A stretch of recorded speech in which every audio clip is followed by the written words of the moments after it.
সব দল মিলে বাংলাদেশের সংস্কার করে বাংলাদেশ পরিবর্তন হয়ে যাবে। I am sorry, I do not believe in this. সব দলের একসাথে হওয়ার কোনো সুযোগ নাই।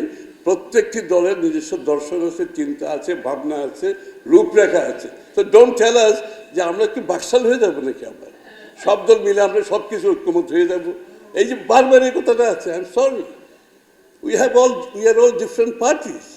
আমাদের নিজস্ব ভিউজ আছে, আমাদের চিন্তা আছে, দর্শন আছে, ভাবনা আছে। So don't lump us together and force others to impose your views or my views.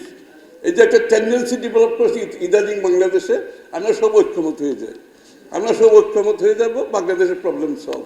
আরে হু আর মাই, আর বিসাইডস পলিটিক্যাল পার্টিগুলোকে এই দায়িত্ব কে দিচ্ছে? আমরা একদিকে বলছি বাংলাদেশের মালিক হচ্ছে জনগণ, আর আমরা ঢাকায় বসে কিছু রাজনীতিবিদ বাংলাদেশের সব প্রবলেম সলভ করে দেবো একসাথে বসে। বিজলি কেবলস এর স্কিন কোটেড ইনসুলেশন আগুন প্রতিরোধী। বিজলি কেবলস, নিরাপদ আজীবন। এটা তো is totally contrary to Democratic values. Democratic values আপনি রাখেন প্লিজ।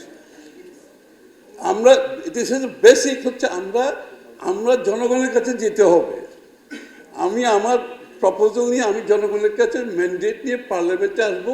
কথা হচ্ছে আমি যে ম্যান্ডেট নিয়ে আসছি সেটা আমি পালন করছি কিনা, make us accountable, that is the bottom line. কিন্তু সব পার্টি মিলে আমরা এটা করব সেটা করব, আমার সাথে তো অন্য পার্টির মিল নাও হতে পারে। মাই party is a different party, আমার ফিলোসফি ডিফারেন্ট, আমার চিন্তা different. We are A liberal Democratic party, BNP, we are A liberal Democratic party. তো আমি এজ এ লিবারেল ডেমোক্রেট, আমার তো চিন্তা আমার মতো আছে, তাই না?